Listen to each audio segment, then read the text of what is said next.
क्या आप जानते हैं कि जो दूध आप घरों में इस्तेमाल कर रहे हैं और बच्चों को भी पिला रहे हैं वो सेहत बख्श है या नहीं? इसी हवाले से पीर के रोज़ सिंध हाई कोर्ट में अदालत के हुक्म पर मेंबर ऑफ इंस्पेक्शन टीम ने दूध के नमूनों की रिपोर्ट पेश की, जिसके बाद ये बात सामने आई है कि तमाम तर नमूने गैर मयारी और मुज़र सेहत हैं। ये लेबॉर्ट्री की रिपोर्ट जो है वो अदालत में भी पेश की गई।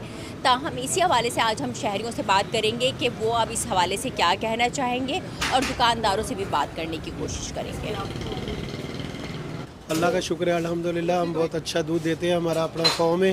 वो बीच में पाउडर डाल देते हैं दूध के अंदर, वो ज़्यादा से ज़्यादा पानी डाल देते हैं, फिर एक आयोडीन पता नहीं कोई पाउडर बताते हैं, वो डालते हैं गाढ़ा करने के लिए, बुलाई ज़्यादा आए ये आए। चीफ जस्टिस साहब को बोलूँगा, वज़ीर आज़म को बोलूँगा, वज़ीर आला सिंध को बोलूँगा, खुदा के वास्ते नोटिस लें। क्यों हमको तुम जहर पिला रहे हो? इससे अच्छा तुम खुद मार दो हमको। कि पूरी कराची में ऐसे ये मिलावट बहुत ज़्यादा है और बस मजबूरी है, बंदा जो है अब कहाँ जाएगा। कराची में रहना है तो यही दूध इस्तेमाल करना है। इस वक्त शहर भर की मुख्तलिफ दुकानों पर दूध 208 से 220 रुपये फ़ी किलो हिसाब से फ़रोख्त किया जा रहा है।